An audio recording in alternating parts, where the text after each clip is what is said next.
या न्यूज बुलेटिनचे सहप्रायोजक आहेत गोकुळ. केंद्रीय अर्थमंत्री निर्मला सीतारामन यांनी आज संसदेत अर्थसंकल्प 2025-26 सादर केला. यावेळी पंतप्रधान नरेंद्र मोदी, केंद्रीय मंत्रिमंडळातील वरिष्ठ मंत्री, लोकसभा आणि राज्यसभा सदस्य तसेच विविध राजकीय पक्षांचे नेते सभागृहात उपस्थित होते. अर्थसंकल्प सादरीकरणावेळी संसदेत उत्सुकतेचं वातावरण होतं.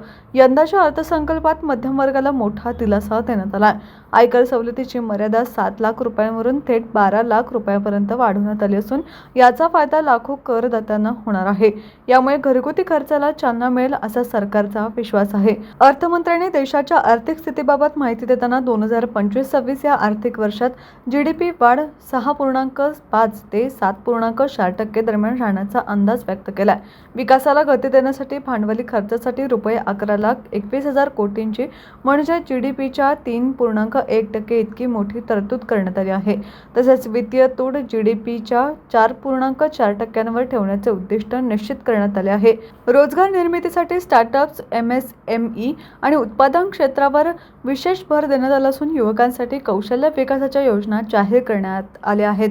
शेती आणि ग्रामीण विकासासाठी स्वतंत्र तरतुदी करून ग्रामीण अर्थव्यवस्था मजबूत करण्याचा प्रयत्न करण्यात आला आहे.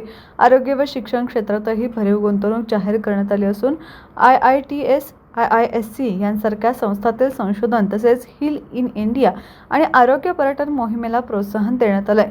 एकूणच हा अर्थसंकल्प विकसित भारत या उद्दिष्टाच्या दिशेने महत्त्वाचा टप्पा ठरणार असल्याचं चित्र आहे.